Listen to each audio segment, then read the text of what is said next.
So, how do you fight a disease that's totally unique to every single person? Well, when it comes to ovarian cancer, the answer is literally written in the tumor's own DNA. Today, we're going to crack open the official playbook for oncologists, the NCCN guidelines, to decode exactly how a tumor's genetic signature is becoming the ultimate roadmap for its destruction. Let's get into it. This is really the biggest question in modern cancer care. It's not just about what type of cancer you have anymore. It's about what makes your specific cancer tick on a molecular level. And honestly, the answer is changing everything. Now, all the information we're talking about today comes from the National Comprehensive Cancer Network, or NCCN for short. Think of them as the ones who create the evidence-based roadmap that guides doctors. So what we're looking at here, this is the gold standard. Okay, let's start right at the beginning of a patient's journey, the diagnosis. This whole phase is about so much more than just, finding the disease. It's about building a really detailed profile of it from the absolute get-go. So the initial workup has a few key steps. You've got the standard stuff, right? Physical exams, all the imaging like CT scans, and blood tests for tumor markers. A big one is CA-125. But here's what's so important. Look at steps 1 and 4. We're talking family history and genetic risk evaluation. This tells you that from day one, genetics isn't some extra detail they look at later. Nope, it's a core piece of the puzzle right from the very beginning. Once that diagnosis is confirmed, it's time for the first line of attack. This usually means a really powerful 1-2 punch that's been the standard of care for a long time. First up, you have surgery. The goal here has a very specific name, optimal cytoreduction. It's a technical way of saying the surgeon removes every last bit of visible tumor. Then comes chemotherapy, usually with platinum-based drugs, which are designed to hunt down any microscopic cancer cells that were left behind. These two work together for one single purpose: get the patient into remission. After that first big, aggressive treatment, the whole strategy pivots. We go from the big picture down to the microscopic level to unlock the tumor's genetic secrets. And this right here is the turning point where treatment gets truly personal. And to do that, we look for something called biomarkers.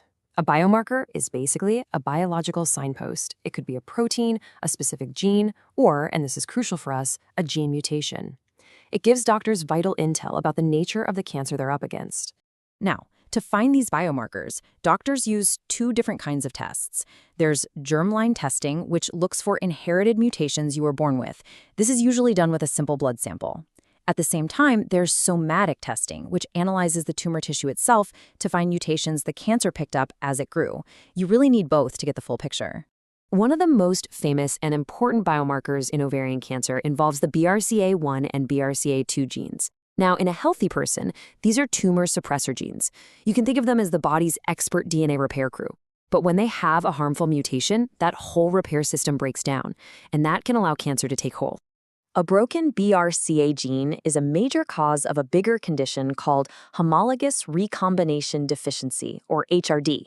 All this means is that the cancer cell is just plain bad at fixing its own DNA. And, while that sounds like a scary thing, it's also the cancer's greatest weakness. It's a brilliant example of how modern medicine can turn a cancer's feature into a fatal flaw. So how do we exploit this weakness? It's actually pretty clever. Imagine a healthy cell has 2 safety nets for repairing its DNA, the BRCA pathway and another called the PARP pathway. Now, an HR-deficient cancer cell, well, it's already lost its BRCA safety net. So it is desperately hanging on by just one thread, the PARP pathway. This is where a class of drugs called PARP inhibitors come in.